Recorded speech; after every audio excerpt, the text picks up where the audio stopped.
বাংলাদেশের ছাত্র রাজনীতির ইতিহাস ইতিপূর্বে বাংলাদেশ তার আগের দেশ, তার আগের সময় কখনো কোন একটি ছাত্র সংগঠন এরকম বিশ্ববিদ্যালয় সমূহের নির্বাচন এককভাবে নির্বাচিত হয়েছে, এটাই একটি ইতিহাস। ঢাকা বিশ্ববিদ্যালয় একটি পরিপূর্ণ ছাত্র সংসদ নির্বাচনে এত ভোটের ব্যবধানে নির্বাচিত হওয়ার ঘটনা এই প্রথম, এই একটি ইতিহাস। ইসলামী ছাত্র শিবির পরপর 4টি বৃহৎ বিশ্ববিদ্যালয়ের নির্বাচনে সাধারণ ছাত্র ছাত্রীদের ম্যান্ডেট লাভ করে এটি প্রমাণ করেছে ইসলামী ছাত্র শিবির একটি মাত্র সংগঠন নয়, এটি আজ বাংলাদেশের সমগ্র ছাত্র সমাজ। ইসলামী ছাত্র শিবির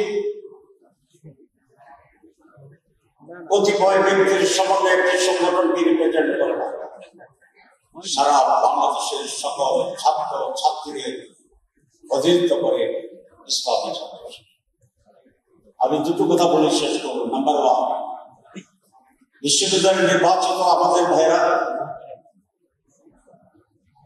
কিছু ব্যতিক্রমদের কাজ করছেন, যেটা আগে ছাত্র ছাত্রীরা কখনোই দেখতে পায়। এই যে innovative steps, new thinking, new idea, progressive steps, activity skillness এবং প্রো স্টুডেন্ট যে কর্মসূচি, এটি সারা জাতিকে নতুন করে ভাবার সুযোগ দিয়েছে। আমাদের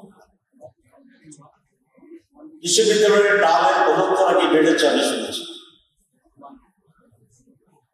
বিশ্ববিদ্যালয়ে টর্চার সেল বন্ধ হয়ে গিয়েছে। বিশ্ববিদ্যালয়ে গাঁজা মদের আড্ডা সেখানে এখন আর নেই।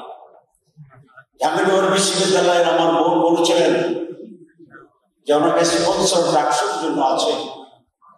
হ্যাঁ, সে স্পন্সর দিয়ে বিল্ডিং হয়তো ডাকসু করতে পারবে, কিন্তু যে কাজটি ক্লিকনেসে আছে, যে কাজটি বিশ্ববিদ্যালয় ক্যান্টিনে নেগেটিভ আছে, এই সকল কাজগুলো সকলের জন্য মুক্ত আছে, সেদিকে আমাদের কনসেন্ট্রেট। আপনারা জানেন 3 দিন আগে রিপোর্ট হয়েছে এই বছরের বিশ্ববিদ্যালয়ের যে কোয়ালিটির যে স্ট্যাটাস, 1000 বিশ্ববিদ্যালয়ের ভিতরে সারা দুনিয়ায় বাংলাদেশের একটি বিশ্ববিদ্যালয়ের নাম আসে। আজকে আপনাদের এই চ্যালেঞ্জকে গ্রহণ করতে হবে।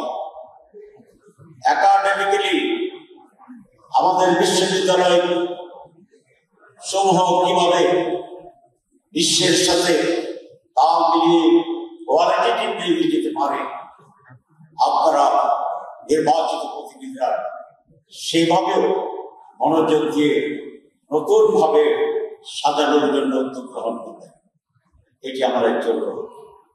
এবং ছাত্রছাত্রীরা সেটা যা শিবিরকে কেন ভোট দিয়েছে আমি জিজ্ঞাসা করছি অনেক। তারা বলেছে শিবির তার স্বীয় মহিমা, যে সমস্ত গুণাবলী আছে, ভদ্র আচরণ করা, কনস্ট্রাকটিভ কাজ করা, ছাত্রছাত্রীর কল্যাণে মনোযোগ দেওয়া, তার পাশাপাশি অত্যন্ত গুরুত্বের সাথে যেটা বলেছেন যে শিবিরের প্যানেলে যারা আছে তারা একাডেমিক্যালিও অনেক সাউন্ড এবং স্পেশাল। তাহলে বোঝা যায় যে আজকে বিশ্ববিদ্যালয়ের রাজনীতি মামলার যে মেজাজ ছিল, 69-এর যে মেজাজ ছিল, আমাদের সরকার যদি 90-এর আন্দোলনের যে মেজাজ ছিল, সেখানে ছাত্র ছাত্রীদের মনোভাবে একটি মৌলিক পরিবর্তন এসেছে। তখন রাস্তার বিপ্লবী চেতনাই ছিল তাদের মূল সম্বল। রাজনীতি অংশগ্রহণের ভিতরেই তারা নিজেদেরকে বহিঃপ্রকাশ করার জন্য সেদিন চেষ্টা করেছিলেন, কিন্তু আজ বিশ্ববিদ্যালয়ের ছাত্র ছাত্রীরা তার চেয়ে বেশি গুরুত্ব দেয় একাডেমিক এক্সপানশনের উপরে, একাডেমিক কোয়ালিটির উপরে, একাডেমিক অ্যাডভান্সমেন্টের উপরে। কারণ বিশ্ব যেহেতু ছোট হয়ে আসছে, ঢাকা বিশ্ববিদ্যালয় থেকে পড়ে তাকে যেতে হবে আর কোনো বড় বিশ্ববিদ্যালয়ে পিএইচডি করার জন্য। সুতরাং সেখানে স্লোগানে বিপ্লবী চেতনা শুধুমাত্র সেখানে যাওয়ার সুযোগ নেই, সেখানে কম্পিটিশন হবে আপনার ক্যারিয়ারের, একাডেমিক আপনার কোয়ালিটির জন্য। তাই তারা এই কথাই মনে করে যারা একাডেমিক্যালি এবং অন্যান্য পজিটিভ জায়গায় ছাত্র সমাজকে এক্সাম্পল তৈরি করে দিতে পারবে, they will be the leaders of the students. It is proof now. এটাকে আমাদের গুরুত্ব দিতে হবে। শেষ কথা, জুলাই বিপ্লব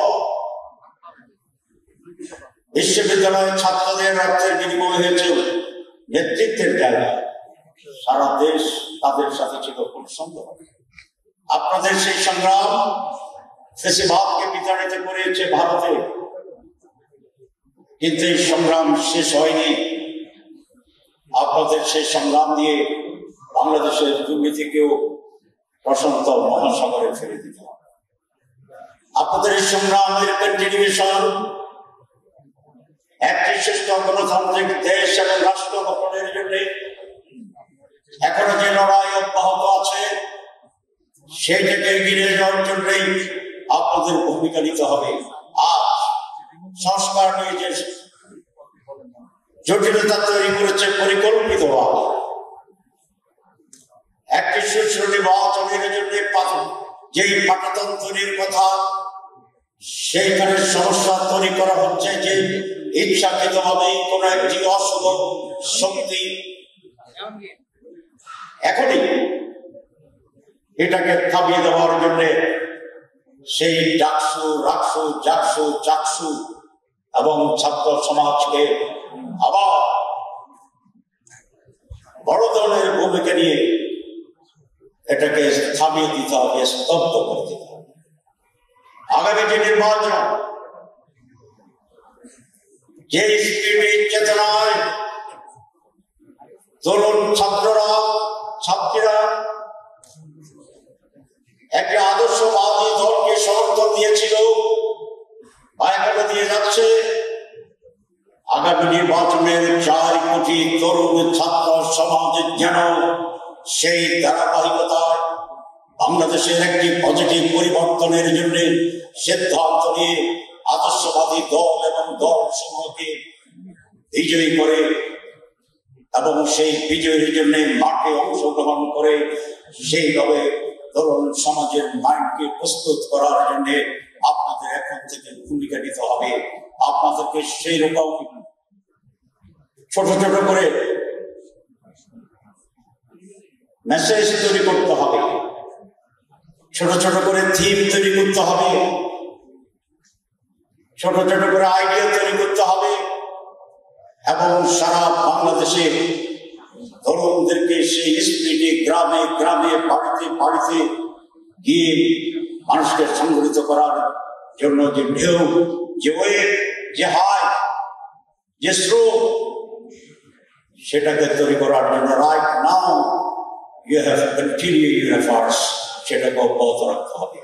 ইনশাআল্লাহ আমরা দেখছি, আমরা আশা করছি বিশ্ববিদ্যালয়ের যে রিফ্লেকশন এটাই বাংলাদেশ হবে এবং আগামী নির্বাচনে তারই প্রভাবে আর একটি মিরাকল হতে পারে।